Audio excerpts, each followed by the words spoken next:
This is the account of the voyages of the Elizabeth. 1838. Wow, and then we look down Evan Jenkins, age 40. So now he's been promoted. He's now the master. To be a captain. Captain Jenkins, yay! Oh, and he signed it master and owner. What, so he owns the ship? Yes. Gosh, he did well for himself, didn't he, Evan? Well, this is why people went to sea. You could rise. To be a captain was considered right down into the 20th century the pinnacle of society. Really? Oh, yes. Wow. Well, there's posh. Actor and writer Ruth Jones is the co-creator of the popular comedy Gavin and Stacey. Nessa? Come in, Nessa, do you read me? Oh, Bryn, I'm not going to tell you again. You can't call me Nessa on the airwaves. You got to use my handle. What is that? Robert Mugabe. Sorry, Robert, I keep forgetting. What's my name? Dame Judy Dench. That's it. I will forever want to play Welsh characters and write for Welsh characters because it's a passion I have to share the wonderful characters in Wales. The joy of Gavin and Stacey comes from the difference between the Welsh and the English. And I think it's good to celebrate our similarities and to celebrate our differences. Ruth grew up in the coastal resort of Porthcawl in South Wales. And that's where I was brought up, really, by the sea. I'm the third of 4 children, and we were just really blessed, actually, with this massive playground, i.e. the beach, and endless adventures and a very happy upbringing. My mum was a GP, and my dad was a legal executive at the steelworks in Port Talbot. He died in 2017. He died quite suddenly, really. It was a huge shock to us, even though he was, 89. I come back to Porthcawl a lot. Come back to see my mum and my siblings, and it still is very much part of our lives. My grandmothers both lived around the corner. We called them Big Grandma and Little Nana. They were involved in bringing us up. But I never knew my grandfathers. Both of Ruth's grandfathers died before she was born. It feels like there's a missing piece because they've been these elusive figures in our family for so long. I would love to know more about my grandfathers, definitely.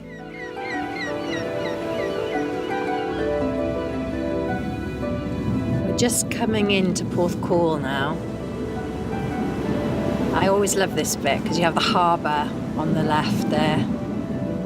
Lots of childhood memories. Because Porthcawl is very similar in lots of ways to Barry Island, in that it's a seaside resort. So that's why I was quite at home with my character, Nessa, in Gavin and Stacey, being from Barry Island, because I knows the ways of a seaside resort. I won't talk about Porthcawl, I'll never go there. It's a very dark place, and I won't say why. Now, we're just going past the Porthcawl Pavilion, where I used to do all my school shows, and I was in several musicals with Rob Brydon. I'm on my way to see my mum, who still lives in the house that we were brought up in. I'm looking forward to talking to her about her father, my grandfather, Lynn, who I never met. But my mum hardly knew him because she was 2 when he died. Yeah, I'd love to know more about him. I really would. He is a complete mystery.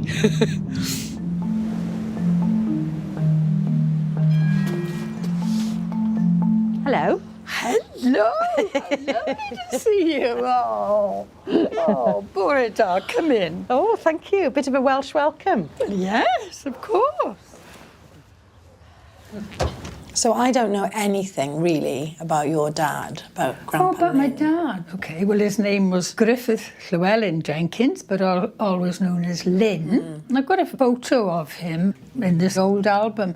He's very handsome, isn't he? Oh, yeah, he is. Yeah. Quite a cool dude, actually. A cool dude. With those trousers. He died when you were 2, obviously, so... Yeah.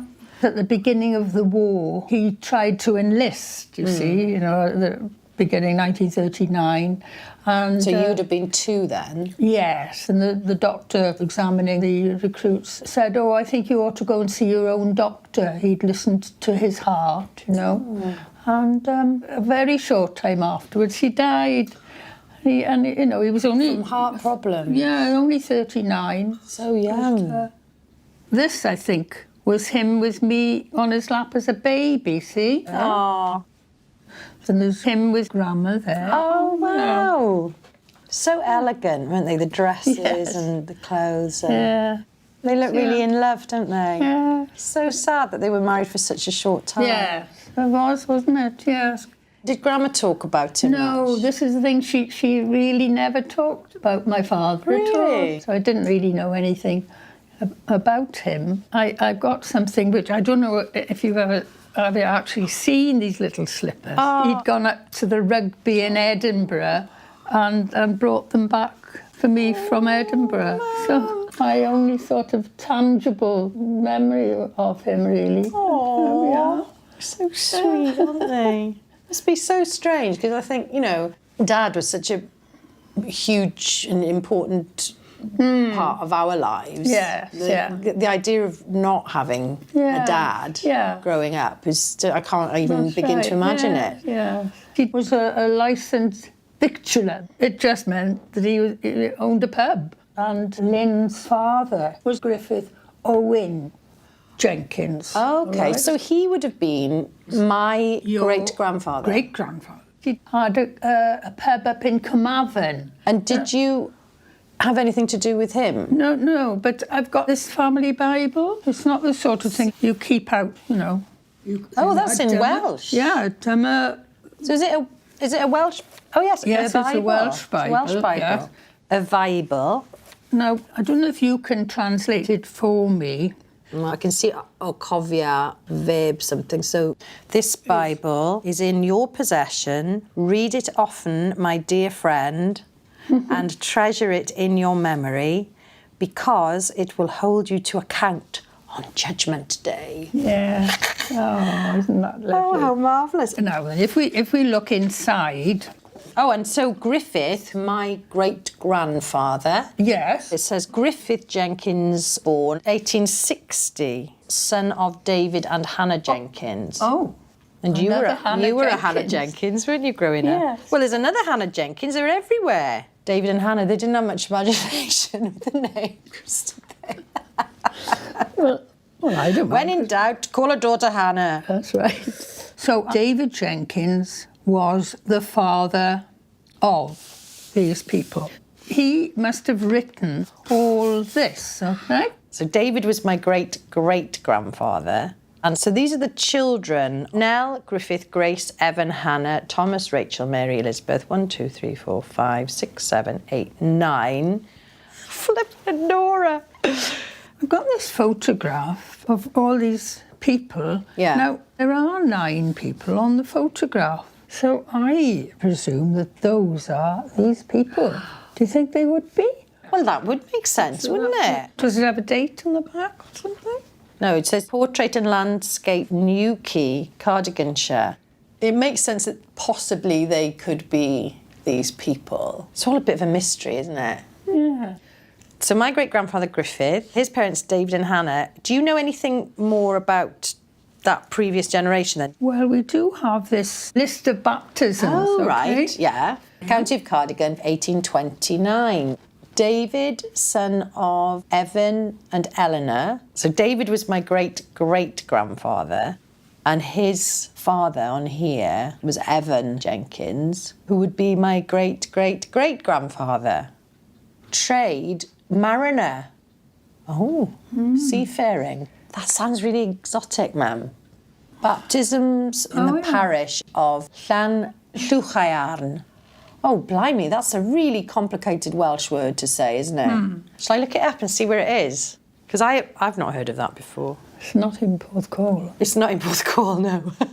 So it's a community in Wales surrounding Newquay. And Newquay was on the back of that picture, wasn't it? So that's a bit of a clue Wow, this is exciting. I think I need to go to Newquay.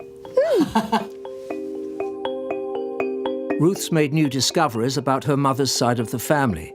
She now has a photo she believes to be the 9 children of her great-great-grandfather, David Jenkins. And she's found out David's father, Evan, was a mariner.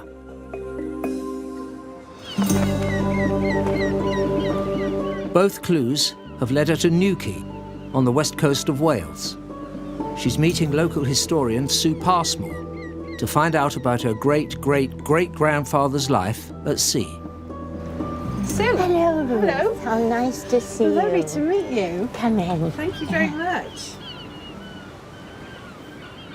So, Sue, I have discovered that my great-great-great-grandfather, Evan Jenkins, was from Newquay and he was a mariner. And that's all I know.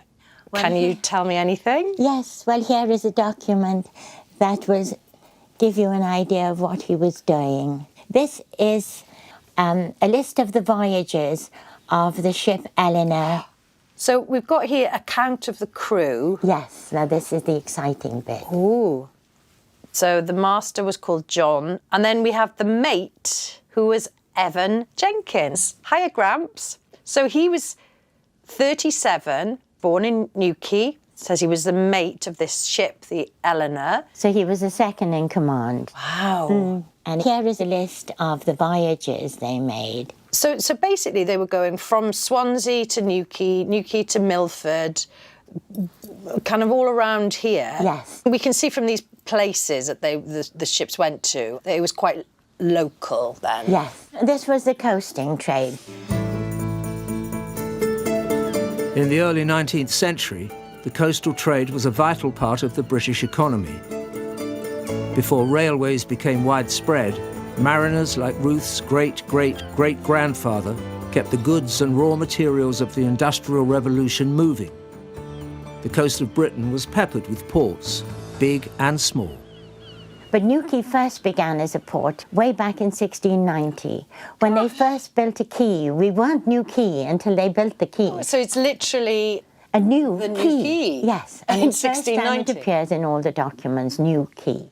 That is why Evan went to sea, because by the time he was born, for 100 years there'd been a long tradition of seafaring here. Oh, I see. How would he have trained for that then? He would have gone to sea as a little boy. Wow, really? Yes, perhaps at the age of 9. They were wonderfully experienced because they learned to sail in every kind of weather. Yeah. And they learned on the job.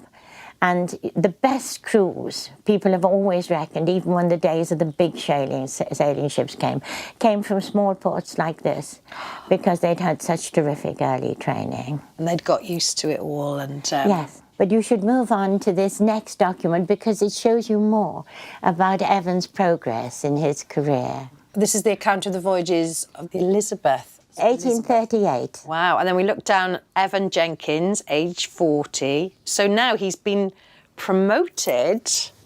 He's now the master. To be a captain. Captain Jenkins, yay! Oh, and he signed it master and owner.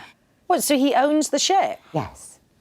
Gosh, he So did well he- for himself, didn't he, Evan? Well, this is why people went to sea. You could rise. To be a captain was considered right down into the 20th century the pinnacle of society. Really? Oh, yes. Wow. Well, there's posh. Well, you would have been posh. Yeah. Do you know what makes me laugh is that my poor mum gets terrible seasickness. Oh, no. Yes, so she obviously didn't inherit those genes from Evan. Well, Lord Nelson was seasick every time he went to sea. Tell her not to worry. I, on the other hand, was a member of the Girls' Nautical Training Corps Oh, well in done. Porthcawl. Yes. So I obviously have got my sea legs from, Yes, you've from my inherited it. great-great-great-grandfather Evan. Yes. No, there's one more document I have to show you relating to Newquay in 1846. Evan Jenkins is recorded here as purchasing a plot on which he was going to build a house. And if you look down, you'll find Mariner Street, known as Marine Terrace today, because all the first houses there were built for sea captains. So do we know where this house actually was? Oh, yes. Yes. Nothing has changed in Newquay since about 1846. Really? The house still exists, and I can take you to see it. I would love that. I must show this to you, because this is where your 3 ex-great-grandmother, Eleanor, would have got her water. No. There's a stream that's been flowing here for centuries, and we didn't have water laid on to the 20th century, so everyone had to come here. I love the fact that you say that it would have been Eleanor, my great-great-great-grandmother, that would have come and got it. The men wouldn't come for water. Grief, no. The men? Fetch water? It's the women's job. And actually it's rather nice, because I knew someone who used to do it, and she said what a lovely social thing it was. Well, because as we took it in turns, she said we gossiped away.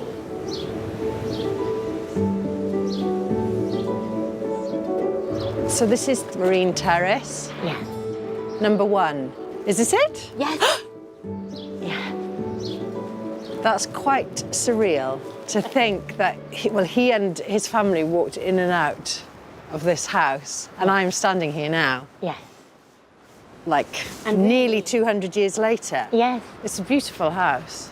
And the views across the sea, And Eleanor would have been able to see him go as far as the eye could see. that's absolutely wonderful. It really is. Being here now, it's making it more real that my great-great-great-grandfather lived here with his family, sailed out on the sea there on his ship. I feel very connected to him. And what is really lovely is that, of course, it's my mum's father's side of the family. I'm so lucky that this is here. So lucky. The current owners have allowed Ruth to take a look around Evan's former family home.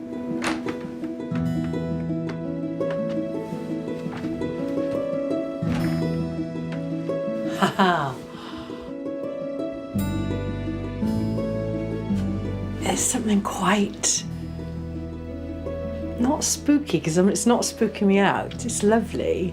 Something quite calming about being here. Quite comforting, actually. So the conversations that would have gone on in this hallway, you know, when Evan walked through the door after a few days at sea, you'd have been going, all right, Shemai, dwi wedi bod ar y môr am wythnos. I've been on the sea for a week. Beth sy am cinio? What's for dinner? Something like that. Yeah, but it's a gorgeous home. He was a lucky man, wasn't he? Dean Lucas, oedd there. He was a lucky man. Ruth wants to know what happened to Evan after he moved here. Sue, thank you so much for bringing me to this house. What a treat it is to be here. And I would love to know if you have any more information here. Yes, I have another crew list for you to see. Okay. The top name on this list is Evan Jenkins, 1847, Newquay to Liverpool. Oh, dead. Yes, I'm afraid so. Oh. Aw. Yes. Oh, bless him. Yes, unfortunately. It was a very sudden death, as you will see from the death certificate. Apoplexy. Apoplexy. It's like stroke. That's, well, I mean, I know we're none of us immortal, but that's, I feel like I'd sort of got to know him and now he's gone. He's gone so quickly, yes. Just as you find him, he's gone again. Yeah. So he died in Liverpool? Yes. Probably when he fell ill. The crew took him to a lodging house they knew. Oh, but it's so sad that he was not with his family and... Well, if you look at the crew list, you will see. John Jones, David Jenkins. That was Evan's son. Oh. So you see, he wasn't entirely without family. So his son was with him? Yes. David Jenkins, my great-great-grandfather. I mean, he was only 19, bless him.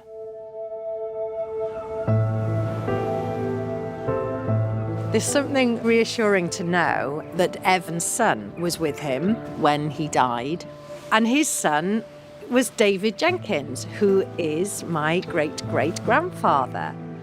The same David Jenkins that married Hannah and then went on to have those 9 children who are all listed in the family Bible. And I love joining the dots up like that. So it would be really good to find out more about David now. At 19, David had already followed his father to sea. Ruth wants to find out what happened to her great-great-grandfather after his father's death. She's meeting maritime expert Dr. Ellen Jones from the University of Exeter. Hi. Come on in. Okay. So this is your great-great-grandfather's marriage certificate. 1858, 1st of May, David Jenkins married Hannah Thomas. He was 29 years of age and she was 19. And he is described as, yay, a master mariner. Fantastic. Good on you, Dave. So this is the Lloyd's Captain's Register for the years 1874 to 1879. Now, the ship that he's master of here is called the Adela S. Hills. The Adela S. Hills was a ship that David Jenkins had almost half of the shares in, so he was a part owner. What is surprising is how much bigger this ship is than anything his father had previously been sailing. So I have an image here of the Adela S. Hills in all her glory. That is incredible. The ship was built in America and it can carry 460 tons of cargo. So he's moved up quite drastically in the world in terms of shipping. He really has. So this is the log of the Adela S. Hills trading. In 1876, he traded the East Indies. Yeah. Burma, Mauritius and the Red Sea. Long way from West Wales. Really is, isn't it?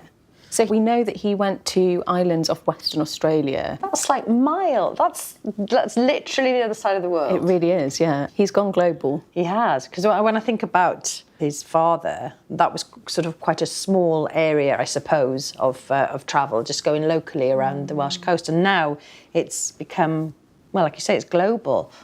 And do we know what products he was trading in?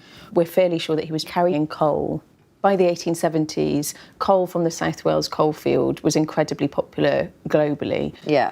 And it was particularly popular because it was seen as smokeless. So it was fueling some of the earliest steamships and trains. So there was a global demand for South Wales coal.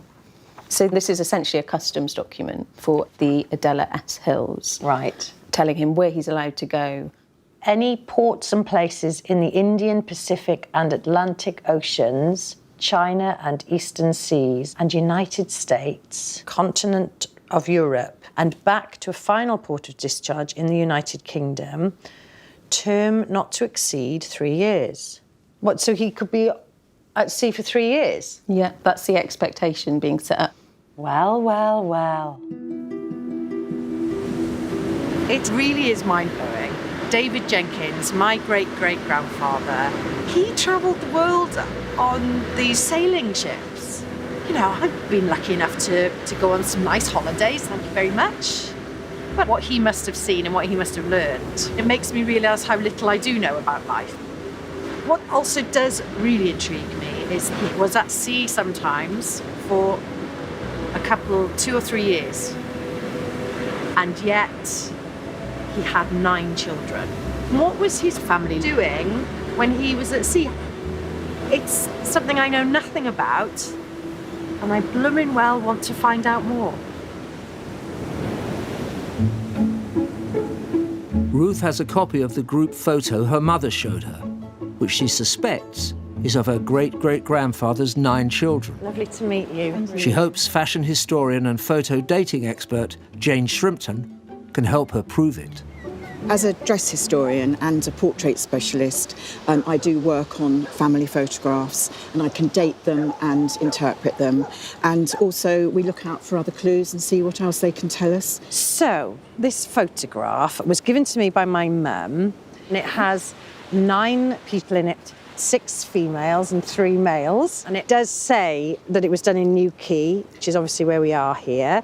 Is there a possibility that this wall could be the wall here? Yes, absolutely. To my eye, the blocks look similar. Yeah. Yes, look at that. You could almost see them there, couldn't you?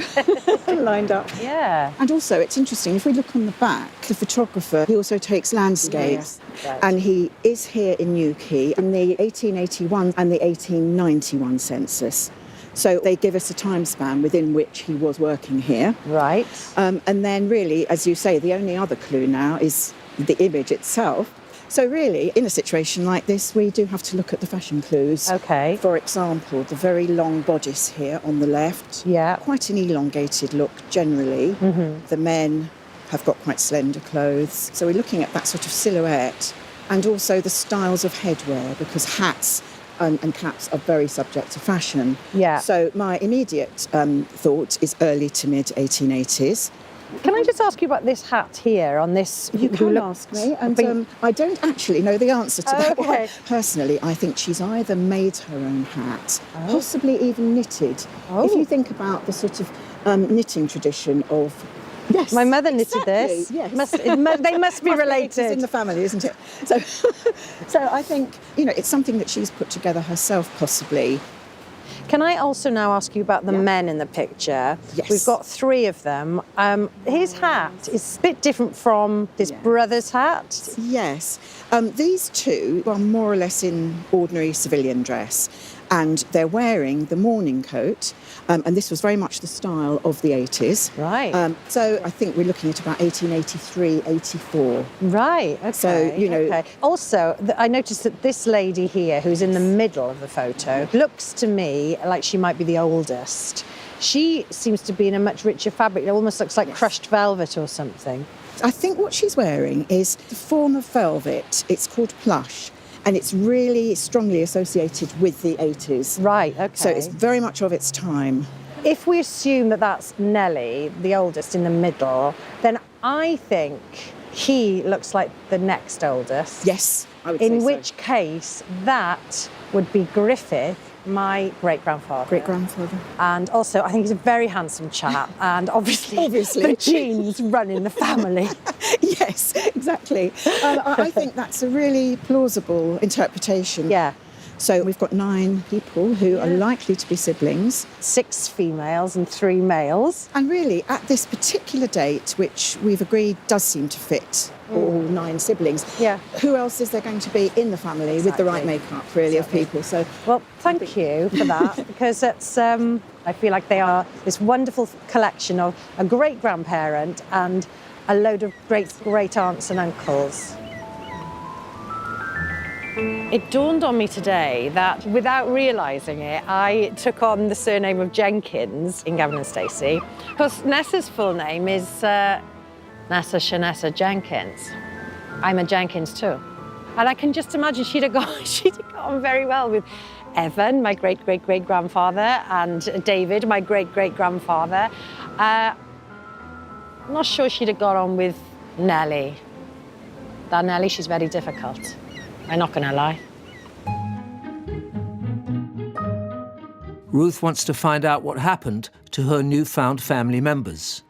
So she's meeting genealogist Alia Ann Daniels. This is the first article. I think I'll add a little bit more flesh to the bone. A bit more. Dydd Gwener, mae 7 miloedd naw dau. So that's the 27th of May, 1892. Mm-hmm. Headline, Llanarth. Oh, heck, marwolaeth. That's death. Yes. Miss Hannah Jenkins, the daughter of Cadben Jenkins. Cadben, captain. Oh. There's an English translation there which should help you a little bit more. Right, okay. She died on the 21st of this month, aged 25 years. Oh. She was a genial, kind and handsome young woman and had walked a virtuous path in her short life on this earth. She had been suffering from tuberculosis for a long time, but she endured the affliction quietly and with perfect patience.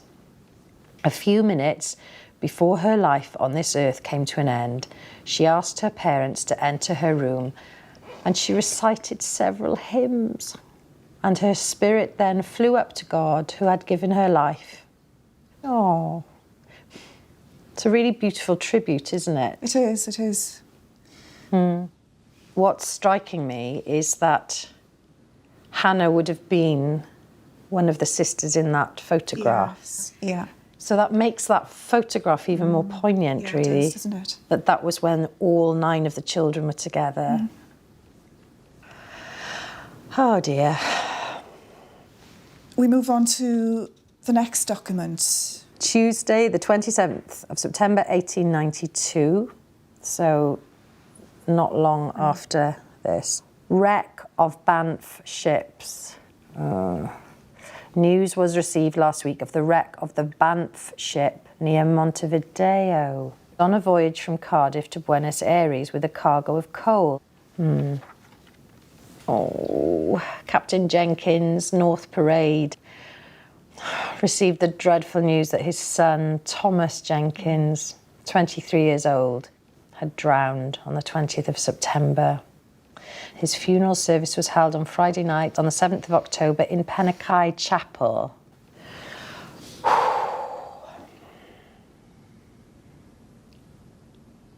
That's horrendous, isn't it? The thought of losing 2 children anyway, of them dying before you die yourself, but for them to die within a year of each other. And you know what? I feel as if I was at a bit of a party with that photograph, seeing all those kids together. Or like, you know, having fun and kind of messing around like siblings do. And then in such a short space of time for 2 of them to no longer be around. Got a few group photos of me and my brothers and my sister where my dad has said, come on, let me get a photo of the 4 of you. And it's that moment in time, and I imagine them being the sort of 1880s version of that, and the thought of them losing somebody, like losing one of them and 2 of them going is, that's just so sad. Would they have been buried at Pennakai also? No, they weren't, as it happens. No, they were buried back down the valley, on the other side of the valley, in the parish church. Oh. Next to their mother's family farm. So I could go and visit the graves. Yes. I'd really like to do that, actually. I think, I don't know, it just feels like the right thing to do. The Jenkins family plot is in the home village of David's wife Hannah, Ruth's great-great-grandmother. To look for the grave, Ruth's come to St David's Church in Llanarth. I have to say, what a beautiful spot. I mean, for this to be your final resting place.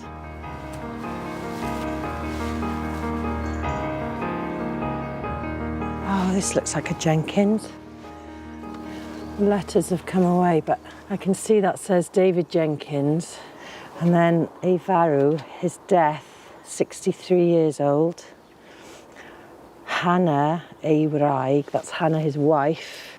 Mary, their daughter. And then Hannah, I think the H is missing there. Oh, and then underneath there is Thomas, his son. September the 20th, 1892, in Montevideo. Oh, gosh. And then I can see that Evan, another son, and then Lizzie as well, all buried here.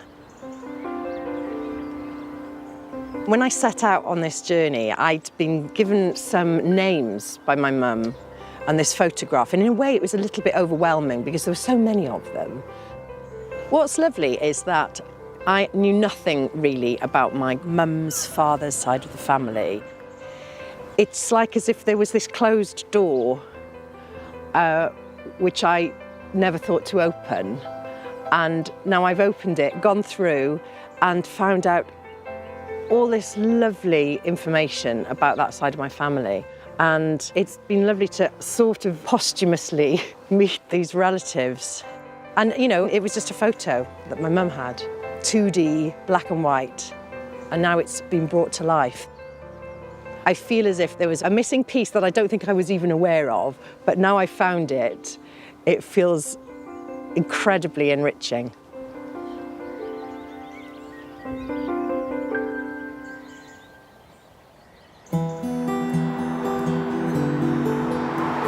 Ruth now wants to find out about the other grandfather she never knew, her father's father, Henry Richard Jones. She's meeting up with her older brother Julian, back in Porthcawl. Hello. How are you? Good. Oh, how's your trip been? Brilliant. Yeah. Julian, I don't know that much about our paternal grandfather, Dad's dad, but I've always believed that you actually know a lot more than I do. I think I know a little bit more. His dad. Such a cute little boy. Oh, and his little velvet shorts. And I found that one as well. And the thing I like in this, Dad always used to wear a tie, didn't he? Do you remember, Yes. even after he was retired? And he's still wearing a tie now. Oh, so he's got his cap on and At his a tie. jaunty angle. Yes, a jaunty angle. And this is our grandfather, grandfather. Henry Richard. Have we never met? I mean, he died 2 years before Mark was born, Yeah. our brother. So this is birth certificate. So Neath, which I kind of expected because I knew that Dad was from Neath. Born in 1897. His father was a blacksmith. Yeah, that's where we get the blacksmith forearms from, because Dad always used to have. Dare you? I wasn't thinking of you, I was thinking of me. You've said it now, mate. Yeah. But as far as I know, that's not what our grandfather became, because I know he did something to do with being a pharmacist or Yeah. working in a pharmacy. And I also seem to know that he did go into the forces, but I'm not sure which forces he went into. So this is our grandfather. Oh, look at him. He looks so young, doesn't he? I know. I'm not that good at uniforms, but this does look a bit naval. Yeah. Very dapper. A sailor. Now this is his military service record. He's signed up in May 1917, towards the end of the First World War. When he joined up, he was a chemist's assistant. And he's an SBA. An SBA. Sick birth attendant. A sick birth attendant. So he wasn't actually fighting then? Doesn't appear to be. He was looking after people that were injured, presumably, and sick. Yeah. And all the time that he was in the Navy, he was writing to Nana, our grandmother. Oh. And there's a photo of her there. She was so beautiful, wasn't she? She was. She was a really elegant lady, wasn't she? And that's them on their wedding day. Oh, just amazing. Just so beautiful. Isn't that a lovely photo as well? With this huge bouquet. Yeah. Which is almost the same size as Nana. I was rummaging around in the garage. I found this satchel. And when I looked inside, there were a whole lot of letters that our grandfather had written to Nana all the way through around about 1919 into the 20s. Gosh. If you want to take those away, you might want to have a little read of the things that are in there. Yeah.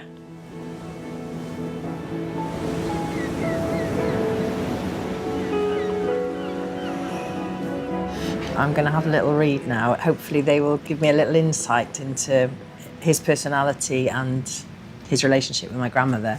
So this one is dated 1919, written from Plymouth, where he was posted. And what I love here is that he writes in Welsh, Diolch yn fawr am y ffotograff, a mae efo'n dda dros ben, which is, thank you for the photograph, it was really good. But I must say that it isn't very true to life. You are far prettier in reality. Oh. Oh, well, baby. He's written baby in inverted commas, which sounds terribly modern, doesn't it? Oh, this life. I do so want to be home, so very much. Your birthday is nearing, I believe. Please don't laugh at enclosure. It is the best Maltese lace I could get. I feel hot all over when I think what uses you might put it to. I say, Henry Richard. So this doesn't have a date really, it just says, my darling sweetheart. To think that only a few days ago, we were asleep in one another's arms. I cannot help thinking of Sunday night. So things have clearly progressed from first base. I am keenly looking forward to the time where I shall be able to make you my own little wife. And I sincerely hope that it won't be long hence. We have known one another since we were kids. I didn't know that. They clearly really loved each other.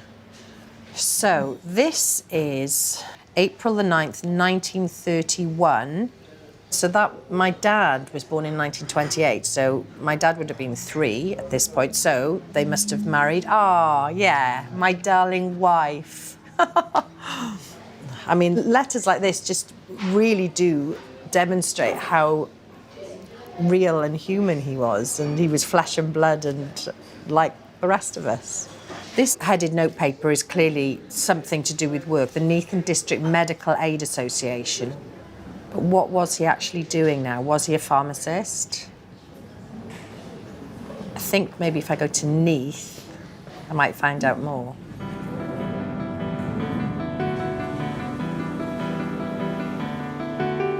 Ruth has come to the address on the letter to meet historian Dr. Steve Thompson of Aberystwyth University. Hello. Hello, I'm Ruth. Hi, I'm Nice Steve. to Nice to meet you. All I know is that he lived here at London Road. Your grandfather would have worked from this building as well.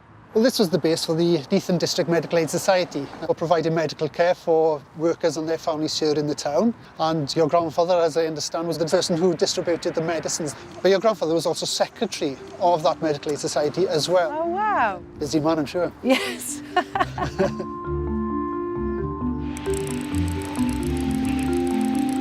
Before the NHS was founded in 1948, good health care was expensive and beyond the means of many people. But South Wales was different. By the 1940s, Welsh medical aid societies were providing affordable care for all. Anyone could become a member, and in return for paying a small subscription each month, they would receive free treatment if they fell ill. Because so many joined up, the medical aid societies could offer a high standard of care. As secretary of the Neath Society, Ruth's grandfather was at the heart of the organisation. I do have a document here that you might find interesting. Your grandfather was also the secretary then of the Alliance of South Wales and Monmouthshire Medical Aid Societies. Gosh. This is a sort of an umbrella organisation. It had within it 38,000 members, which is a large number of individuals. But of course, if you think of their wives and their children as well, this is an organisation that is representing the interests of perhaps hundreds of thousands of people right across the South Wales region. Right. So very, very important then. So my grandfather is writing to the Minister of Health. The Right Honourable Ernest Brown, MP, the 27th of May 1943. Sir, I beg to inform you that a meeting of the above alliance held at Cardiff discussed your letter to the alliance regarding a comprehensive national medical service.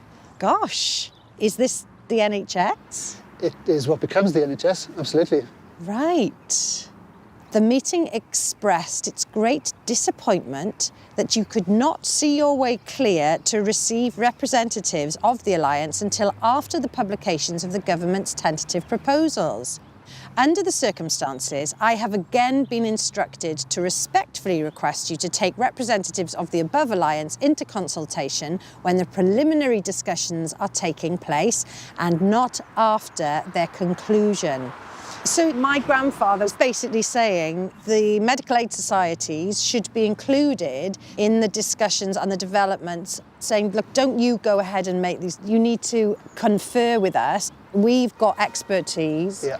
So this medical aid association then was almost like a precursor to the NHS, was it? Absolutely. So very, very important then. So after he sent this letter, what happened? Well, I have some further documents in the library. We have this letter from your grandfather, which is continues the story for you. Okay, so this was October 1945, so the war's been over for a few months, and it's... Oh my goodness! So this is from my grandfather, and he's now writing to the Right Honourable Aneurin Bevan MP. Recently appointed Minister of Health in the new Labour government. Very interesting. As early as 1943, the Minister of Health in the Conservative-led government had been looking at how to run post-war healthcare. After the Second World War, a Labour government swept to power. The new Minister of Health was Aneurin Oddie Bevan. He became known as the father of the NHS and a Welsh political hero. This isn't an orthodox government, and I'm not an orthodox Minister of Health. Like Ruth's grandfather, Bevan grew up in South Wales and had seen how the medical aid societies managed to provide comprehensive care for all. So my grandfather is writing to Bevan. Yes. The Alliance is gravely concerned that although the bill appears to be in an advanced state of preparation, representatives of the Alliance have not been invited to participate in the Minister's discussions regarding the new health service. Any proposals already decided upon may seriously affect the status of the various medical aid societies. This alliance feels that its views should be heard. Yes, quite right. There are a series of letters along these lines where your grandfather is trying to have a presence and an input into the discussions. And he's being kept at arm's length by Bevan. Why would that be? Do we know? I think the creation of NHS is a very big and complex business. There are all manner of different interested groups. So he's making a decision that it seems he doesn't require a discussion with them at this point. I feel very frustrated on behalf of my grandfather because he's really trying his best, isn't he? And Aneurin Bevan should know better, being a fellow Welshman, quite frankly. We have another document here that helps to explain the evolving situation. On January the 25th, 1946, at the Ministry, Bevan welcomed the members of the Welsh Medical Aid Societies. Oh. So he's finally meeting with them. Finally meeting with them, yeah. Yes. And my grandfather is listed there. So he finally got through the door. Yes. He's the secretary of the organisation. He knows exactly what's going on in these discussions. He knows the issues that are at stake. So he's a crucial member of that organisation and then this deputation as well. So he is an important figure within those kinds of discussions. Then. Yeah, absolutely. If we look further on in the document, we can see something of Bevan's attitude. Mr. Bevan replied, "I know the valuable services rendered by associations, and it would therefore be a waste of your time and mine to go over the matter again. I am not emotional about institutions, but I am about people. You have shown us the way, and by your very efficiency, you have brought about your own cessation." So he's basically saying to them, you're not going to be consulted or included. In fact, what you have done is almost pave the way, and because you've been so efficient, you're no longer needed. There is now no place for them. Gosh. He is appreciative of everything that they've done, of their history, of their traditions. As Bevan himself noted, he's familiar with these organisations. But he's very, very keen, of course, then to try to extend the benefits of good medical care, universally supplied to the whole population, to the entirety of the British Isles. I suppose the thing is, although it does feel harsh in a way that Aneurin Bevan is saying, sorry, mate, we don't need you. He's also saying what the medical aid societies have done, and my grandfather's part in that, I guess, have provided like a template almost for this great institution that is the NHS. What I do feel excited about in a perhaps slightly shallow way is that my grandfather knew Aneurin Bevan, which is fantastic. I'm really chuffed about that. I mean, to meet such an incredibly influential figure in our history is something else, really. So your grandfather remains in contact then, in his role with the Ministry of Health. Wow. So I have another document here then to see how the story continues beyond this point. Delegates from 11 medical aid societies resolved that no opposition should be made to the Minister's National Health Service Bill. But they view with apprehension and grave concern the fact no promise of protection or compensation is made in the bill for the administrative staffs of medical aid institutions. Some, in fact, most of these medical aid society officials have spent a lifetime in the service and are now at an age when it is impossible to find alternative work unless the minister is prepared to utilise their years of experience.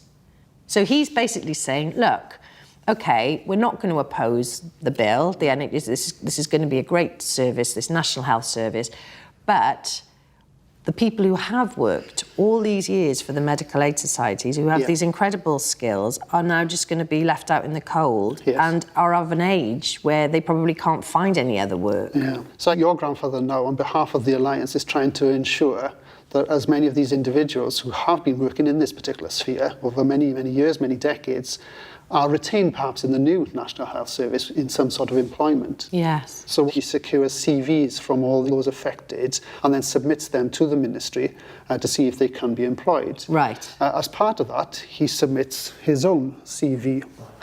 Oh, I can't bear it because I don't like the idea of him giving in his CV because it's like, look, here we are, this is what I've done.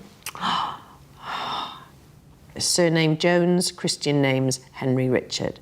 So at this point, he's 49. I am married with 2 children. Oh, when a student at University College London, and that was my dad.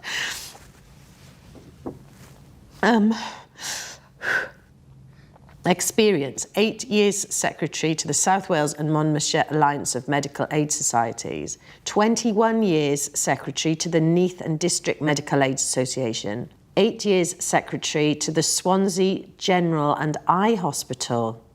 I have been personally responsible for securing considerable sums of money for this institution and have organised many important efforts for charity. Oh. And then it's got, I am able to drive a car. So he has submitted his CV for consideration for employment in the new National Health Service. It's a very impressive CV, isn't it? You know, he's right at the heart then of all these various mutualist and voluntary associations in the region. Yes. He's contributed to the development then of general practitioner services, but also these hospital services. Yeah. And he is constantly, through many, many decades, working towards, you know, the betterment of others. So this is a life well lived. Absolutely. It is, you know, a very, very impressive contribution then to his community and to the broader region. I'm really worried they're going to tell me that he got rejected. He should get a job. He should. Dear Sir, a special committee of the above council has recently considered the applications received for employment under the National Health Service. The committee regret that they have no suitable vacancy which they can offer you. I find that really sad. Because it's like he was really like fighting for everybody and kept on going and kept persisting and had that brilliant CV, and then they just go, no, sorry, no room at the inn. He does have this impressive CV. He does have all this experience, very similar to other kinds of secretaries of those medical aid societies. Sure. But they're giving priority to those individuals who are government employees already in different regions. It's funny, isn't it, how the direction that life takes us in. And even though my grandfather did not then get a job with the new NHS, his work had helped influence the development of the National Health Service. And in a way, you can imagine that wherever there's an NHS, a general practice or a hospital, anything connected with an NHS, had its roots in South Wales with these medical aid societies. Yeah. But the fact that my grandfather was also so involved, it's that's quite an achievement, really. On July 5th, the new National Health Service starts, providing hospital and specialist services. In July 1948, Britain finally got its National Health Service. this universal system transformed the health of the nation, making it one of Britain's most cherished institutions. Have you chosen your family doctor? If not, ask your doctor now. After his application to work in the NHS was turned down, in 1949 Ruth's grandfather took up his final job, helping to run The Rest, a convalescent home in Porthcawl. It's so lovely to be here now at Rest Bay with the Rest home that was in the background. Whenever I come up here, I always have such lovely memories of my childhood, but also because my dad always told me that my grandfather worked there and was the superintendent at the Rest home. I always think about him when I drive up here. He was working with people who were convalescing, and it's just nice to think that he was continuing a caring role, I guess. Although I did feel upset that he didn't get employed by the NHS, I am a big believer there are reasons behind why stuff happens, you know? If he had got a job with the NHS, he may never have left Neath and moved to Porthcawl. My dad, therefore, would not have met my mum, and I wouldn't be sitting here now. I know that when he died, my grandmother, Anita, was absolutely inconsolable. I mean, she really was. And when you think about those letters, those love letters that he wrote, you just think, oh, she must have been so lost without him. The report of my grandfather's funeral, it's got here that he was a kindly man who had devoted the greater part of his adult life on the organisational side of medical aid to his fellow men and women. This gives an indication of his sterling character, always trying to alleviate suffering. Outside of the sphere of medical aid, he went almost unnoticed, but inside it, he had become almost a legend in his own lifetime. It's just so lovely, isn't it? Because you just think, good on you, grandfather Henry Richard Jones. You gave back to life and you helped a lot of people.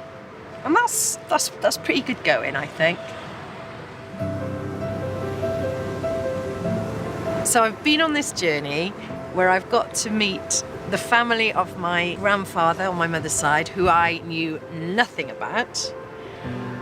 And I've got to know better the grandfather on my father's side, who I knew very little about. And it's been such a joy. And I am so comforted to find my journey ending where my life pretty much began and where I grew up, in this glorious, glorious town of Porthcawl. It's been wonderful.